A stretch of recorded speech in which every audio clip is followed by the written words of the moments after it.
Bismillahirrahmanirrahim. Assalamualaikum warahmatullahi wabarakatuh. Masih bersama Admin RTS di RTS Video. Kali ini kita di acara ngobrol seputar konstruksi. Dan ini ada rekan-rekan kita mahasiswa KP ya. Nanti mungkin akan kita tanya-tanyain dulu nih satu persatu. Oke ya. Mungkin ini dulu mas. Oke, mungkin dari perkenalan dulu nih mas. Ya, saya Muhammad Wafi Ataullah dari Universitas Gunadarma tahun 2019. Saya Rival Hidayat dari HMTS Universitas Gunadarma angkatan 2019. Saya Aulia Rahman dari Universitas Gunadarma angkatan 2019. Baik, terima kasih. Jadi gini mas, ini kita akan sedikit bertanya-tanya sih sebenarnya untuk rekan-rekan kita juga di universitas baik di Papua, di Sulawesi dan sebagainya. Semoga bisa bermanfaat juga sih. Sebenarnya alur KP itu gimana sih mas gitu? Mau ngomong duluan? Ya.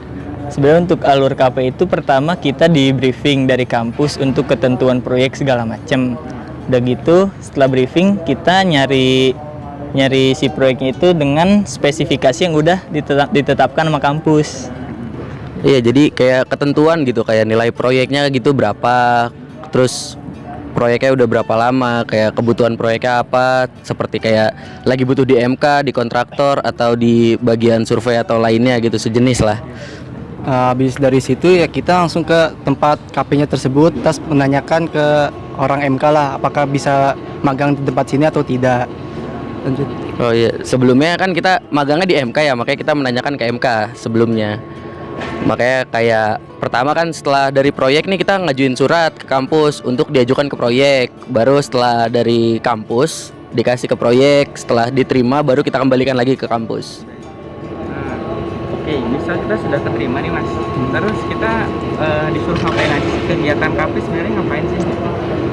Kalau kegiatan KP sih macem-macem ya. Kalau kayak kita di sini kan datang, setelah datang kita langsung diberi tugas sama pembimbing KP di tempat gitu. Kayak misal kemarin saya disuruh buat ngebantu mapping ruangan-ruangan gitu dan sejenisnya. Mungkin nih kayak teman saya, mungkin ada yang lain. Ya seperti dokumentasi harian bisa pula gitu.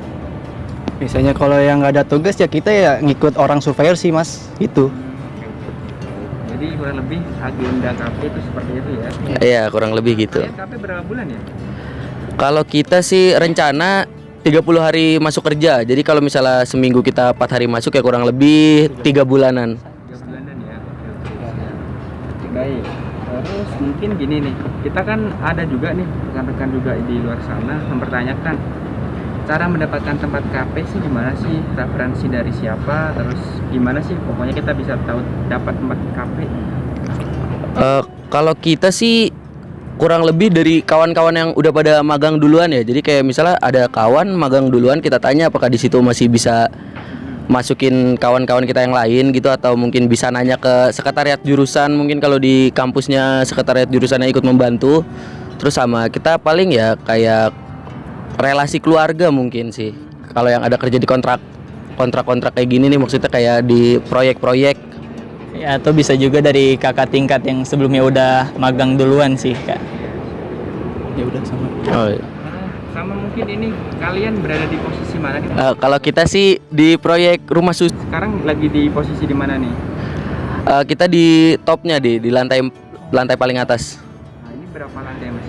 Kalau lantai sih kita ada 8 lantai sama top jadi 9. 9. Jadi kalian KP di salah satu kota Bogor, terus 9 lantai ya? Iya. Terus kemudian ini kalian udah KP nih, outputnya tuh apa aja sih kira-kira? Kalau outputnya sih ya pertama laporan ya kan, karena kita butuh juga kan buat pengerjaan laporannya. Terus data-data untuk penunjang laporan itu sendiri, sama ya kurang lebih ilmu-ilmu yang kita nggak dapat di dalam kampus. Iya benar.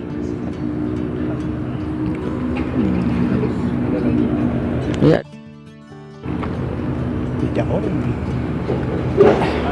Kalian nanti outputnya laporan KP ya? Iya. Iya, bentuknya laporan KP. Laporan KP itu nanti gimana? Itu kayak kita bikin laporan, habis bikin laporan ya kita di sidang lah mas, kayak sidang kayak di KP itu kita ngapain aja, dipertanyakan lah kita di situ. Oke. Nah ini yang agak penting juga nih, pesan-pesan untuk adik tingkat, untuk rekan-rekan kalian juga yang belum KP nih. Kira-kira pesannya apa sih supaya kita cepat dapat tempat KP dan juga cepat menyelesaikan tugasnya gitu? Pertama sih harus rajin ya. Ya, oke. Terus kalau itu ya paling enggak perbanyak relasi lah, karena kan nggak menutup kemungkinan juga nih kan kita dapat tempat magang nih dari relasi-relasi terdekat kita lah di daerah kampus atau di luar kampus. Sama yang paling penting tuh harus mau cari tahu sih, cari tahu tentang KP itu sendiri, tentang kita mau magang di mana, tempat-tempatnya itu sih harus mau cari tahu. Pesan untuk adik tingkatnya, pesannya untuk adik tingkat supaya kayak oh nanti kira-kira gini loh gitu, ibaratnya memotivasi adik tingkat lah. Gini aja dah. Jangan malas kalau udah masuk teknik sipil sih, gitu aja. Ya, Sama ini sih harus jaga attitude juga kalau di lapangan ya, nggak bisa seenaknya karena lapangan bukan tempat bermain.